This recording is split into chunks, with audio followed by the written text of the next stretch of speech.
Hello, and thank you for joining us today. I'm Lindsay Gorton-Lee from Kantar's Strategic Brand Practice, part of Kantar's Consulting Division. And today we're taking a closer look at Kantar UK's BrandZ Brand of the Year for 2025 nationwide. This is a feel-good strategic transformation story that Kantar are proud to have partnered with Nationwide on. And I am so pleased to be joined today by Chris Egan, Head of Marketing Analytics and Effectiveness at Nationwide, and George Bell, Senior Manager for Advertising and Media at Nationwide. Thank you for joining me, guys. Together, we're going to unpack how bold strategy, effective connection to culture, and cohesion across encounters have built brand magnetism for Nationwide. We'll share the journey, some evidence of the impact, and what it really took to make this happen. We've also allowed some time for your questions at the end, so feel free to pop them in the Q&A as we go. The next thing to say is that obviously we've titled today's conversation Building Brand Magnetism. And magnetism is all about attraction, charisma, fascination, and appeal. It's that intangible feeling of rightness that makes us choose one brand over another. And in a world of noise and sameness, people gravitate to what feels different and meaningful. And magnetic brands grow because they're more meaningful. They meet consumer needs in a relevant way. They're different, they stand out, and they set trends, and they're salient. They come to mind quickly when people have category needs. So to kick off today's story of brand magnetism and strategic transformation, let's set the market context. Chris, question for you. Can you take us back to 2023 and the challenges that Nationwide were trying to solve for and the ambitions that drove that strategy shift? Yeah, absolutely. I think, well, hopefully a lot of people on the call, webinar, have heard of Nationwide and know who we are. So we're a financial services brand, have been in the market for hundreds of years. I can't remember exactly how long, but hundreds of years. And a building society, so predominantly have been known for savings, mortgages, but we also offer a full banking provision. And I think this slide that you've got on screen is the perfect sort of framing for the challenge that we've faced. It probably seems a little bit odd in terms of the lovely Nationwide, but I do think nothing could sum it up better. So as a brand, the challenge for Nationwide has been we've often been seen by consumers as a really nice brand within the banking sector. And the banking sector, maybe unfairly, has been a sector that's not necessarily had a good rap amongst consumers. Nationwide has always kind of stood out to be, they're a lovely brand. But the key thing is we've always been a very passive brand. And I would probably end that question with lovely Nationwide, but I don't really know who they are. And that was always the sort of big challenge that Nationwide faced. Consumers didn't really know who we were, what we stood for. I think it's probably fair to say that if you were a younger member of the audience or a younger consumer, you probably have heard very little about Nationwide. We definitely have a bit of an age challenge. But the kind of broad point that I'm making is that we were a very passive brand, relatively unknown as to what we stood for. People knew that we did something in financial services, but didn't really know exactly what we were. I think as well, in answer to your question, in terms of the sort of broader challenge, I think that's kind of true internally, or kind of was true internally back in 2023 and before. I think, again, we saw ourselves, we knew that we were a good brand, we knew we stood for lots of good things, but I think we were a little bit lost as to what does Nationwide stand for in the financial services sector? How does a building society shine through? Who are we? I think we probably had a very similar question to consumers. We knew that we were very, a brand that was a force for good, but didn't really know exactly what we stood for. And I think all of that's framed in the market that we were in at the time and are in now. So we were in financial services in a situation where we've got really big brands at the top, like your Lloyds and your Barclays, who are sort of really kind of, dominant, very well known. You've got little brands entering all the time, like, Monzo, Revolut, although they entered a long time ago. You've got brands that are kind of taking share away at the bottom, brands at the top that are taking share, and there was sort of Nationwide in the middle that, like I said, was a little bit lost as to where we were. So the challenge for us was really to kind of demonstrate in that market that's ever changing and more brands are entering, who Nationwide are, really showcasing our difference. We are a mutual organisation, so we're owned by our customers. We really wanted to bring that to life. We've struggled with the term mutuality for years. What does it actually mean? But ultimately, we wanted to kind of move from lovely, lovely Nationwide to a much more front and centre sort of, did you see what Nationwide have just done? A really kind of much more in your face brand, more active brand. Fantastic. Thanks for that context, Chris. I think, well, what we've got on the screen is some Kantar Brand Dynamics data to illustrate the journey that you went on. What we've done is mapped the retail banks as they were in September 2023, according to how meaningful and different they were. So you've got the neobanks that you mentioned up in the top left quadrant, highly different, but less meaningful than the traditional banks, which are in the bottom right quadrant, who were meaningful but not that different anymore. And Nationwide is the one in red. And as you alluded to, Chris, there was that strategic job to be done to drive difference while maintaining meaningfulness. And the fantastic thing and the story that I'd love to unpack today is, when we fast forward through 2024 to 2025, and we look at that red dot and how it's moved, it's fantastic. Nationwide has pulled away from the traditional pack, building brand magnetism by driving meaningful difference. And the thing that makes us most inspiring is that this increase on both of those metrics is happened across every single age cohort, Gen X, Millennials, Gen Z. So seriously impressive stuff. Another question to you, Chris. How did you guys do this? What were the big strategic decisions that changed the game for Nationwide, and how did insight guide them? Sorry, yes, just trying to press the mute button. Yeah, it's a great question. I think for us, I think the kind of key things were around, I talked a bit around your first question, how we were a brand that was sort of broadly, I would say, a bit lost, building society in a modern market that needed to kind of find its way to compete more with the neo brands that had lots of focus, as your graphs show here, around them being different brands in the market, and then the big incumbent players being really kind of institutional brands that are really kind of well established in the market. So I think the key sort of decisions that drove our change and our focus were around, we wanted to firmly stand behind one thing and do that thing incredibly well. So the building society approach, for anyone on this session that remembers, our sort of past approach was building society nationwide. That's quite a lofty ambition. It's a very noble ambition, but it's quite lofty. It's really kind of setting the world on fire, changing everything around you.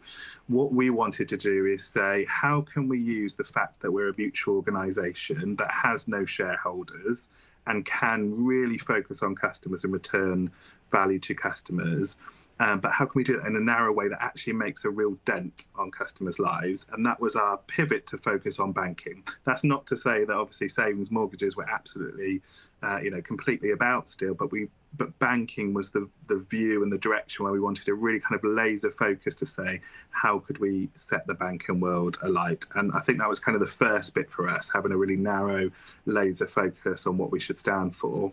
I think the second thing, is that we kind of got away from the philosophical debate. So we've debated for years what mutuality means, what it means for customers, how can you bring mutuality to life, how can you make it something that's meaningful. And through lots of insight and analysis that we did, we sort of really expanded our insight and thinking around, let's not think about the sector that we're in, just banking and financial services.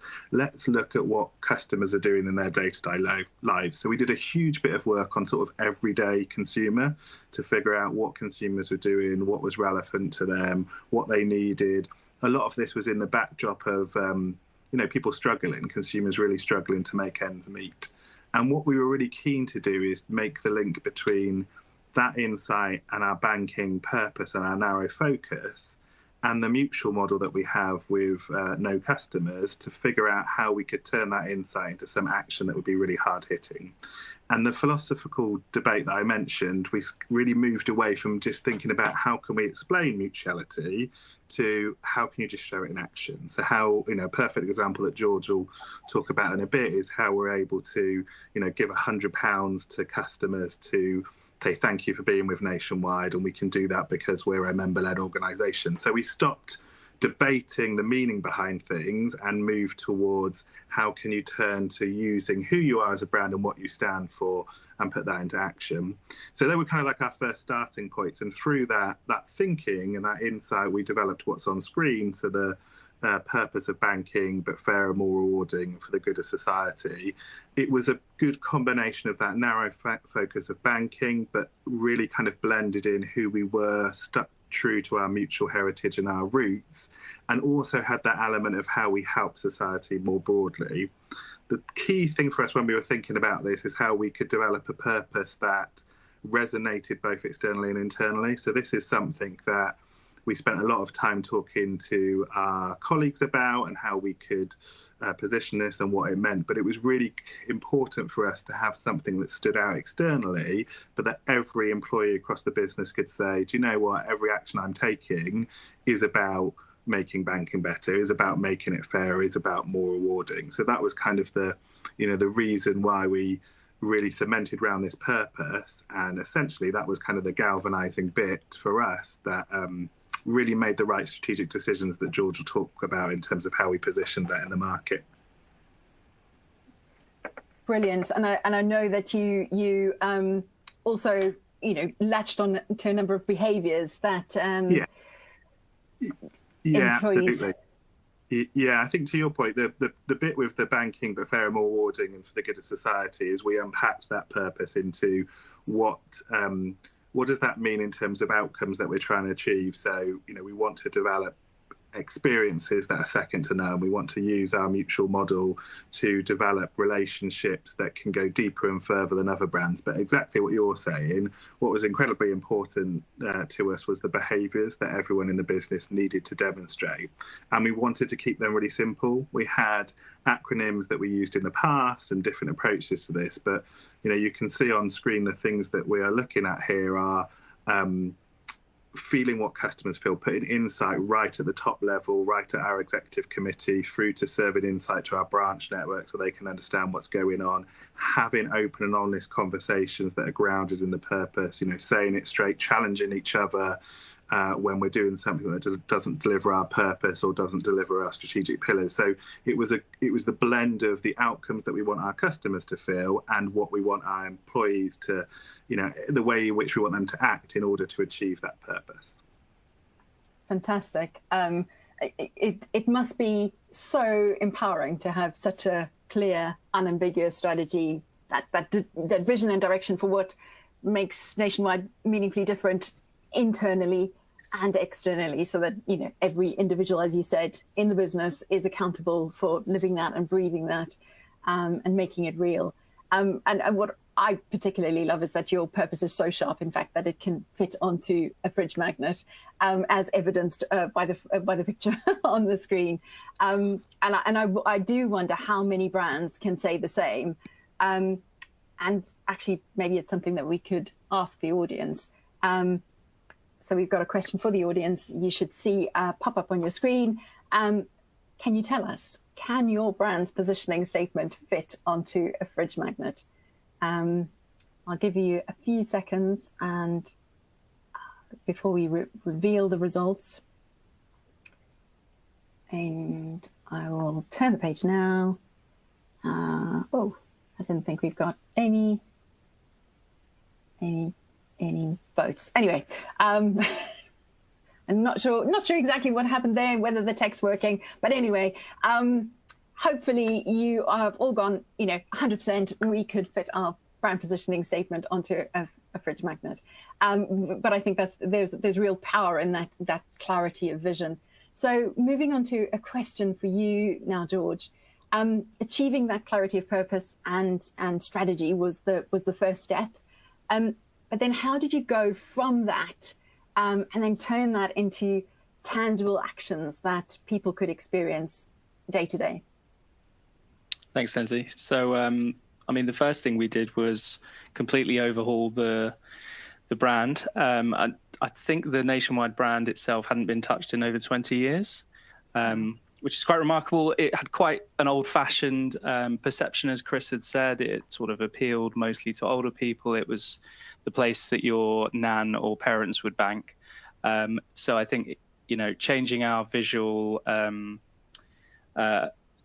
identity and sort of our body language was really important at the outset. So we transformed the village icon you can see on screen there into a more simple house and sun. We removed building society from the logo itself as well to further simplify what we were doing. That, as Chris has said, being a building society is fundamentally important to us, and it will always be. So we're still a mutual. However, just removing that element from the word mark just gives it a much more modern feel. And then on top of that, we created a new campaign. So a Good Way to Bank campaign that runs across all channels is really the distillation of that banking but fairer, more rewarding, and for the good of society purpose. It deliberately sets us against the category and the banks, but does so in a sort of understated and relatable way. And really gives us a sort of central North Star to come back to make sure that everything we're doing adheres to that ethos. In terms of our AV campaign, obviously featuring Dominic West and Sunil Patel, that was an interesting challenge, like a real career highlight for sure. It's not every day that you can make sort of broad, mainstream comedic ads like this. So it's, been fundamentally important to us as a brand and the shift that we've made. It really allowed us to set ourselves in opposition to the big banks and really make a point of our difference. Dominic West sort of encapsulates everything that's wrong with the category and allows us to clearly position how we're different. Every ad is underpinned by a really clear, single-minded proof point, whether that's keeping our branches open, or as Chris has mentioned, with Fairer Share, giving customers £100 as a share of our profits. It really gives us that sort of ongoing ability to show how we're different to everyone else. And then on top of that, we've got a broad mix of support channels, as you'd expect. Again, those are really clear, simple typographic approaches that focus on single proof points that tie in with the broader AV. So things like our branch promise, where we've extended till the start of 2030, as well as proof points like the fact that there's a branch manager in every branch, and we've got more branches than anyone else, etc. But it hasn't all been plain sailing, as Chris will attest. There's been a lot of focus on our sort of brand equity and perceptions over time. And what we were starting to see after the first year was that we were doing well and the relaunch had been a success. However, we were potentially overdoing it with an older audience who were already predisposed to liking Nationwide.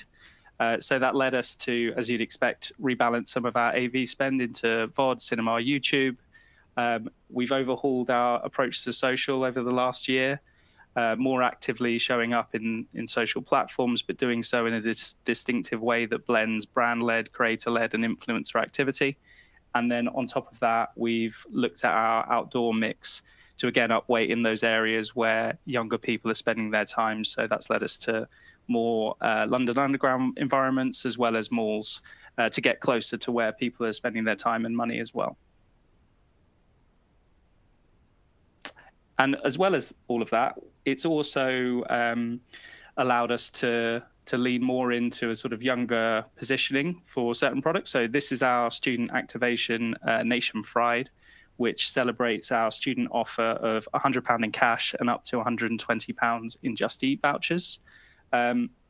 This activity was in partnership with Olivia Atwood and Joe Baggs, ran over the summer, and it really, I think, goes to show the step change in body language and behavior of the brand over the last few years. This isn't something we would have been doing in 2022. We wouldn't be showing up in these sorts of environments in this way. It very much allows us to feel more youthful as a brand and relate to that target audience. And I think, as people have alluded to, fairer share really is the jewel in the nationwide crown. It's the fundamental, most tangible proof point that underpins mutuality. The fact that we're able to share our profits with our customers instead of shareholders is something that will always set us apart from the banks. But I think the big shift in the last year here is that this was the third year that we'd made our fairer share payments. But in the first 2 years, we'd adopted a slightly more philosophical and abstract approach that was a bit more pointed towards the rest of the category. Whereas here, what we tried to do was make it more joyful, use UGC, use unexpected influencers like Peter Crouch, Louis Spence, and just try and communicate in a lighter, generally more joyful manner, which again we've seen pay real dividends. So I think those are the main things that we've seen in terms of comms, and then beyond comms in terms of experiences. As Chris has alluded to, because we're a mutual, we're able to make decisions that the banks might not. So that's doing things like revamping our passbooks, which, appeal to a small audience, yes, but really matter to those people who value them. So rather than getting rid of them when we had to update one of our tech stack, we looked at the problem, asked our members what they wanted, and came up with a solution to suit them. On top of that, as alluded to already, we've got a lot of branches, 605, and we really make a point of celebrating the fact that we're last branch in town in over 130 towns. We don't shy away from the fact that other brands are leaving high streets in droves. We make a point of really standing up for what we believe in the high street. And on top of that, we also will tell customers if they could be on a better savings rate, something that might feel counterintuitive to other brands. And finally, when thinking about how we use our branches, we've also opened up over 200 to Admiral nurses to allow anyone, whether they're a nationwide customer or not, to be able to have a conversation about dementia. So we've really sort of brought through that purpose beyond just comms into tangible proof points. And as Chris has alluded to, everything just ladders back to that purpose of banking but fairer, more rewarding, and for the good of society. That sounds like a huge undertaking for 2 years. So it's been busy. It sounds like it.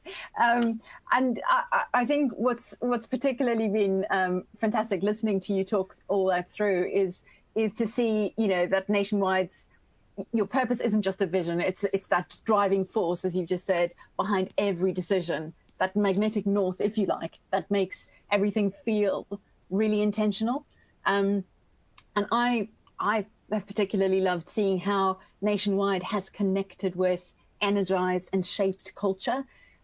You've talked about Nation Pride, you've talked about fairer share, keeping branches open, dementia care with the Admiral nurses, all fantastic ways to connect with culture. George, why did you choose those platforms for bringing your strategy to life? And Chris, as a follow-up question, how did Insight shape those outcomes? I don't know if you want to start, George. Yeah, sure. So I think in terms of those three proof points and platforms, branch promise is a huge differentiator for us. I think it's linked to a big societal issue of the death of the high street that's sort of front page news in a lot of newspapers. It's something that I think the industry has, as a whole, sort of stereotyping, just moved away from physical branches into more digital spaces. But we really see our audiences valuing face-to-face banking. So we want to make sure that we're there to support them for that. We can make those decisions on behalf of our members, as opposed to thinking about shareholders and sharing profits with them. So it really allows us to sort of lean into a cultural moment across the whole of the UK. It's something that lots of towns are feeling. So that's an incredibly powerful proof point for us as a brand. In terms of student and Nation Pride, again, it taps into understanding the customer, and it's a fairly obvious insight, but it's really tough out there. Obviously, everyone's feeling the pinch, but no one more so than students.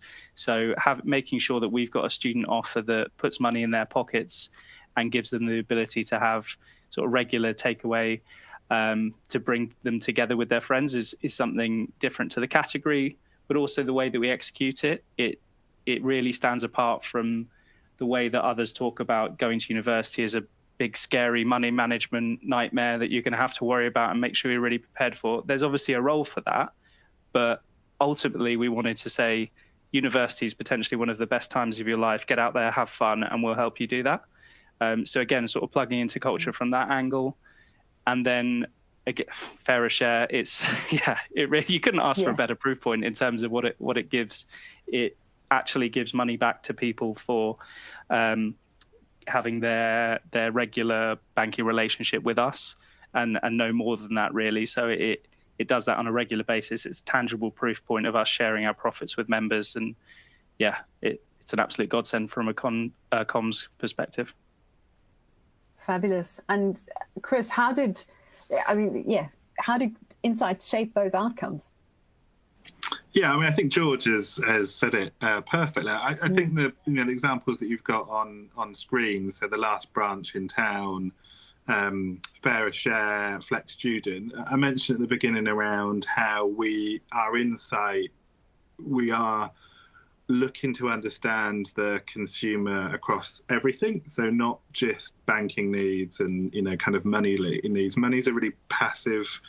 It's really a emotive subject, but generally day to day it's a passive thing. So our sort of insight and all of our analytics and research is really grounded in what are people doing right now, what are they going to be doing in the future, and that allows us, I think, to think differently around. Do you know what is really important is people have a place on the high street where they can come and have a conversation when something is not going well, and how we can extend and reach further than, like I said, sort of a traditional banking relationship. George mentioned about Admiral nurses, how we can go further and help in people's lives. So it's really kind of grounded in taking the insight beyond the category that we're in to who's the consumer, and also recognizing that the consumer is, an average person with a daily life, and how can we fit into that?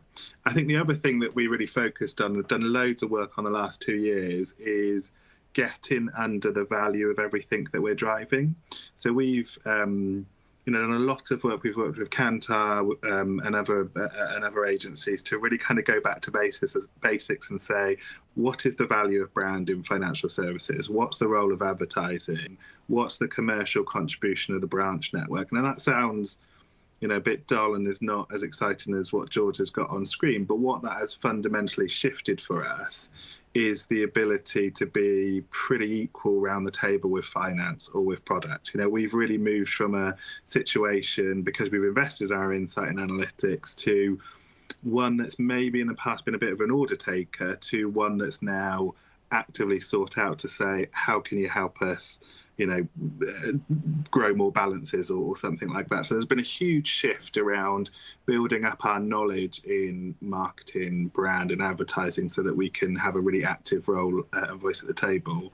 I think the last bit around your question in relation to insight, we really focused on sort of building up a framework to understand really clearly, what are we trying to do? Going back to the purpose, does the activity that we're driving link back? Can we tick off to say, yes, it's banking, yes, it's fair and more rewarding, yes, it's for the benefit of society? I think everything you got on screen is a perfect example of that. But we have always been really clear over the last couple of years to make sure that everything ticks back to that purpose before it kind of makes the cut. Wonderful. I mean, I think it's fantastic to hear about that investment in insight and the structures that you put in place to keep the brand values front and foremost, and that connection to audience or members as central as you can to decision making. And culture's that a powerful way to connect with people and activate strategy. And we have Kantar BrandZ proof points that show that brands that are really culturally vibrant grow 6 times more than those that have low cultural vibrancy, and that works because cultural vibrancy is a way to amplify your meaningful difference, which is exactly what you guys have both described that you were doing with those cultural connections. Fantastic. And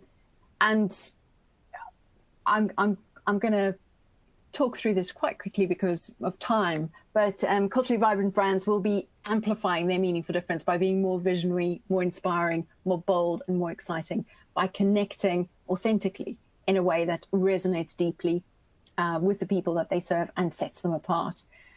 And I think the impact of Nationwide's cultural connection has been to put Nationwide ahead of the traditional banks and in line with those neobanks on the cultural vibrancy scale. So this is one of my favorite charts in this deck. And we're using here Kantar Brand Dynamics data.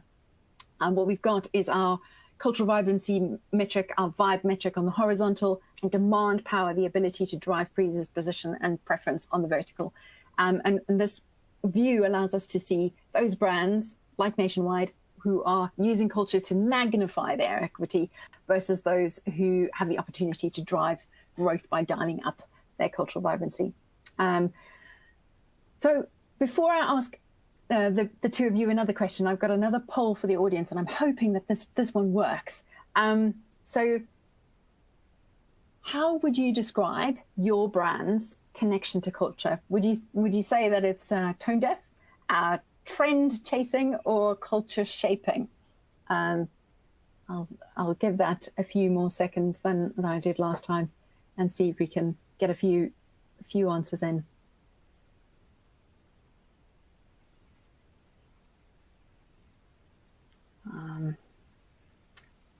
Right. Should I press the button? Should I wait further? Not sure. There we go. Oh, great. Great. Fantastic. So we have some results in. More than half of brands are trend chasing, but a very healthy 36% reckon that they are culture shaping. So that's fantastic. And to those 10% who admit the tone deafness, come chat to us on another day.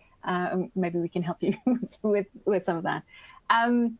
So we've talked about culture as a means of connection, but all exposures and experiences shape a brand's magnetism, and maintaining consistency is tough when you're flexing across multiple touch points. So Chris and George, one of the things I'm super conscious of, and we listened when we were listening to you, George, was like that list of things that you put in place, that huge amount of work that you guys had been through. So the elements of your marketing mix must feel like they are ever expanding. So question to you both, how have you made sure that every encounter feels consistent, feels unmistakably Nationwide? I think it's definitely in the tone and approach to things on a more thematic basis.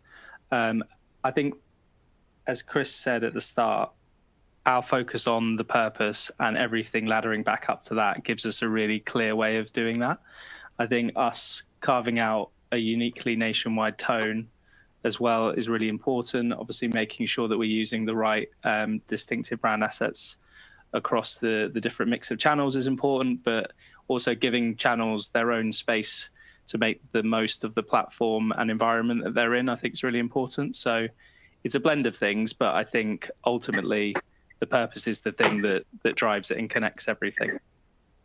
Yeah, I couldn't agree more. I think to your point, George, the demonstrating the purpose, not being a piece of paper that's, written and put to one side. I think, as you're saying, George, everything we're doing and everything that we're talking to the market about, we're asking ourselves the question around, is this something that only Nationwide can do as a mutual organisation? Does it tick that fairer, more rewarding point? And the bit that we talked about earlier, as a mutual organisation, being able to give back to consumers more than most brands, asking ourselves the question around, is what we're talking about, where we're talking about it, how we're talking about it, going to make a meaningful dent on people's lives? They're sort of, I think, the acid test for everything that we're doing. And I think the other bit, we going back to the bit right at the beginning around lovely Nationwide and being pretty passive brand, I think the other thing is constantly kind of checking and asking ourselves, are we being loud enough in what we're saying? You know, the purpose is great, but getting that purpose out and you know, shouting about it and telling people how we're helping them is absolutely crucial. Otherwise, that purpose will just be a slide on a desk somewhere. So I think, you know, constantly asking ourselves, is what we're saying and how we're saying it unmissable in our approach to our engagement? And, you know, I think it goes back to what George was showing around, I forgot the name of the chip shop now, George. The Nation Fried. Nation Fried. I should probably remember that. It's a cafe, Chris, as well. But I'll let you off. Sorry, that's terrible. But hopefully that makes my point around how we, you know, kind of in the market making unmistakable moments. Forgive me for mistaking it for a chip shop. That was bad, but there you go. No, that's brilliant, and I think, you know, we see that coming through in terms of the proof is in the pudding, in terms of the tone of voice. So we use our Needscope and Needscope AI and expert decoding, and we can see that consistency of tone of voice coming through in everything that you do. We can see it coming through in terms of the power of your effective creative execution. So by committing to that magnetic idea and developing executions aligned with that, your brand's purpose or magnetic north, you are being extraordinarily effective in terms of execution. But it's not just execution, it's also effectiveness within media, you know, being in the right channels, being in the right places. And our Lift Plus insights reveal how your strategy has extended that exposure and impact amongst the 18 to 34s, you know, driving consideration and other KPIs, which is fantastic. And that overall impact is that, you know, the campaign or the purpose, that positioning, that strategy has driven ad awareness in a category where millions of pounds is being spent on stuff that's just going unnoticed, which is the yellow category line. And this isn't just down to spend, it's about each element being individually powerful and effective in context, working synergistically with each other. So yeah, a fantastic feel-good success story. I've got a final question for you both, and I'm very conscious we've got 5 minutes to go, and maybe we can squeeze in a question from the audience. So final question for you both. If you had one piece of advice to give to any brand trying to build brand magnetism today, what would it be? Profound. Sorry, I was stuck on mute. That's why it was not very profound. I think from my perspective, kind of what we talked about at the beginning, keep it simple, keep it relatively narrow. I think it's all too easy to let, you know, kind of your brand strategy or brand positioning creep off into loads of different directions. And I think that's where Nationwide really struggled in the past. We were just too lofty. And I think having a real narrow focus on what can you change, what can your brand be known for, and really own that simplicity and that focus, and just sticking with that, I think is probably the key bit from my perspective. Yeah, I agree. Yes. I think also just remembering you're not the customer, making sure that you're getting out there and listening to real people. And then, yeah, as Chris says, the power of repetition and a long-running campaign and consistency, I think, has also seen us through. Brilliant. So that power of consistency, that power of simplicity, and I suppose, you know, from what I can see, you've built that unambiguous strategy. You've connected with culture, and you've done it cohesively. So just to echo what you said right there. So a brand strategy masterclass right there, if ever there was one. So we've got a little bit of time, 3 minutes for questions from the audience. First one for you is, you know, that all sounds like a plain sailing journey. With the benefit of hindsight, were there any missteps on the journey or anything you would have done differently if you had to do the journey again? Yeah. Who wants to take that? Yeah, I'd take that. I think George alluded to this and mentioned around, I think what we would do differently next time is really upfront, dive really deep into the sort of the value behind things and what works and what doesn't. I think we learn, I think, George mentioned earlier that we learned that amongst younger audiences, there's more that we needed to do. Later on, we did a huge piece of work around brand value in the financial services market and got into quantifying drivers and all that sort of stuff, so we can help George and the agencies and the ad team say, you really go after this thing and this thing. I think, kind of doing as much of that as you can up front and getting a solid foundation, but also with the insight bit and the analytics, just keeping going. It's not a one, kind of one and done journey. Like we are always kind of studying the market, studying financial services, studying, advertising. So I think, probably a bit more upfront would be my view on that. So yeah, knowing more upfront, doing that investment early in the insight. And were there any moments where customer insights kind of led to a pivot or a rethink? Yeah, we've probably got loads of examples of that, really. Yeah, I think it happens quite a lot, to be honest. Like we're always measuring what we're doing and course correcting as we go. I think recently we had an example in pre-testing where a message just wasn't landing and translating into some of the metrics that we wanted to see. So we pivoted and we ran something else instead. I think keeping things open to that is always helpful, obviously where timings allow. But yeah, it happens quite a lot. And we also obviously alluded to the bigger shift midway through the last 2 years where focusing more on a younger and family audience is definitely something where it's starting to pay dividends. And with the right media choices, you can also still be reaching older audiences at the same time. So, yeah, I think those are the main ones. And just to add to that, I was going to say what really helps is we have performance working group, which is all the right people in that session, or our CMO, analytics, insight, etc. So to George's point, like all the right people are always discussing this doesn't work, this does, and it's not done from a role perspective. It's done from a central kind of like, let's think about what we're trying to achieve, what the outcomes are, what's the best way to do that. So you don't get that sort of bashing up against each other, which I think does happen. I think it's fantastic that you are, listening to your customers the whole way through, not being afraid to pivot, and yeah, as you say, working as a team on this. I think that's all we've got time for today. Thank you so much, Chris and George. This has been a fantastic chatting to you. Very much. And if you want to learn more about the Nationwide story, particularly if you want to double click on some of the experience elements, there is an opportunity to dial in to our second BrandZ Brand of the Year Spotlight webinars on Thursday. All the details are on the screen. So thank you both. And thank you for everybody for joining. Really appreciate it. Thank you. Thanks. Thank you. Cheers, guys.